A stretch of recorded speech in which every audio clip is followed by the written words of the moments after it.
Australia in the Margaret River wine region, which is a gastronomic hotspot full of passionate producers.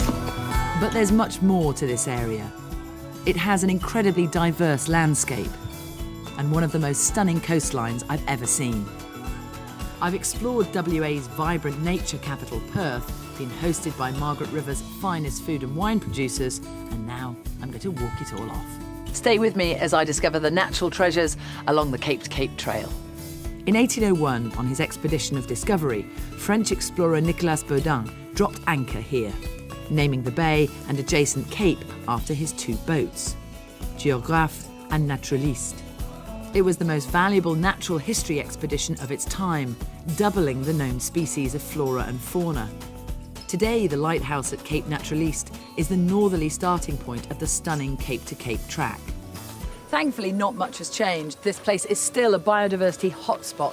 80% of the plant species found here can't be found anywhere else on the planet. Today, the lighthouse at Cape Naturaliste is the northerly starting point of the stunning Cape to Cape track, which winds its way 84 miles along the coast to the lighthouse at Cape Lewin. Indigenous Wadandi and Bibbulmun people have lived here, working in harmony with nature for 50,000 years. And guide Josh Whiteland knows more than a little about the area. It's so beautiful around here, Josh. I guess you never tire of this view. Funnily enough, the Aboriginal name for this place is called Kerriginningup, which means place of beautiful scenery. Lives up to the name. So what ailments will this cure? Well, this plant here is called one-ang tree. Some people call it peppermint bush. We crush the leaf, it releases the oil, and you rub it into your skin. Good for mosquito, insects, sandfly. Also great if you have any bacteria in your mouth or cut. Chew it or swallow it? Just chew. Just chew. And when we go hunting, instead of talking to each other, That's tangy. we use the leaf to attract animals.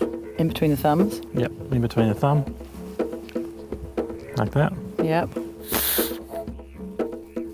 No, nothing. Not quite. Maybe they're sleeping. Possibly. I'm getting a bit tired of saying how beautiful every single place I visit is. And what has become perfectly clear to me is that some of the most incredible natural sights are completely free. There are more than 12,000 species of wildflowers in WA, making it the world's largest collection. They lay a glorious multicoloured carpet from north to south for 6 months of the year. But the plants here also come in giant proportions.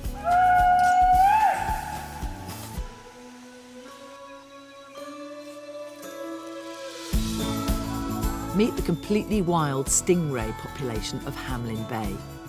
They love the shallow, warm waters here, and nearby fishing boats provide them with a plentiful supply of food. This is the coastline that keeps on giving. Between May and December, this is one of the best places in Australia to witness the spectacular annual migration of humpback and southern right whales. Locals call it Humpback Highway. This is where my journey along this breathtaking coastline ends. Cape Lewin Lighthouse, where two of the world's 7 seas are said to meet.